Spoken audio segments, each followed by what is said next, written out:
તો આગળ વાત કરીએ તો અમૂલે ગ્રાહકોને આપ્યો છે વધુ એક ઝટકો। અમૂલ દૂધના ભાવમાં આજથી વધારો ઝીકાયો છે। અમૂલ દૂધના ભાવમાં પ્રતિ લીટર 2 રૂપિયાનો વધારો થયો છે। અમૂલના તમામ પ્રકારના દૂધ આજથી મોંઘા થયા છે। પેકેજિંગ અને ખરીદ ભાવમાં વધારો થયો છે। અમૂલ ગોલ્ડનો ભાવ 68 થી વધીને 70 રૂપિયા થયો છે। તો તમામ અમૂલની જે કોથળી છે, પેકેજિંગ છે, તેમાં વધારો થયો છે। 2 રૂપિયાનો ભાવ વધારો ઝીકવામાં આવ્યો છે।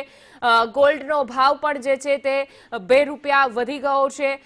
જ્યારે અલગ અલગ ગ્રાફિક્સના માધ્યમથી દર્શાવી રહ્યા છીએ કે ક્યાં પેકેજિંગમાં તાજા દૂધ છે જે 500 મિલીનું આવે છે એમાં પણ જે 28 રૂપિયા હતા એમાં વધીને 30 રૂપિયા થઈ ગયા છે। અલગ અલગ ભાવ અને વધારો કરવામાં આવ્યો છે। એક એક કોથળી અને જે પેકેજિંગ છે એના ઉપર 2 રૂપિયાનો વધારો ઝીકવામાં આવ્યો છે। તો હવે આજથી અમૂલ દૂધની કોથળી, અમૂલ દૂધ મોંઘું થયું છે।